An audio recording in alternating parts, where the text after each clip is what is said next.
बहुत समय पहले की बात है। एक छोटी सी लड़की थी जिसका नाम सिया था। सिया को प्राचीन जीवों के बारे में पढ़ने का बहुत शौक था, खासकर डायनासोरों के बारे में। वह अक्सर किताबों में डूबकर डायनासोरों की दुनिया की कल्पना करती रहती थी।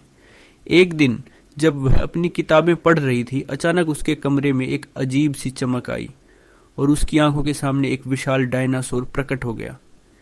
यह डायनासोर एक टायरेनोसोरस रेक्स था, जो पूरी तरह से जीवित और असली था। सिया थोड़ी डर गई, लेकिन उसे जल्द ही एहसास हुआ कि यह डायनासोर उसे कोई नुकसान नहीं पहुंचाना चाहता। डायनासोर ने सिया की तरफ धीरे धीरे कदम बढ़ाए और उसकी तरफ मुस्कुराया। सिया ने डायनासोर से पूछा, तुम कहाँ से आए हो? डायनासोर ने उसकी आंखों में देखकर जवाब दिया, मैं प्राचीन समय से आया हूँ।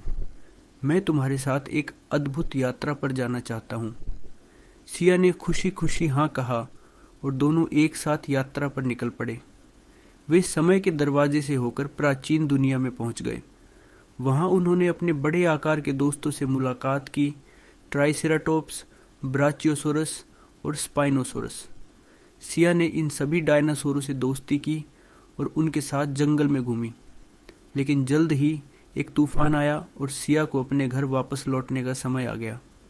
डायनासोर ने सिया से कहा, तुम हमेशा मेरी दोस्त रहोगी। अगर तुम चाहो तो मैं तुम्हारे पास आ सकता हूँ। सिया ने इसे अपनी सबसे बड़ी खोज मानते हुए अपने डायनासोर दोस्त को अलविदा कहा और घर वापस लौट आई।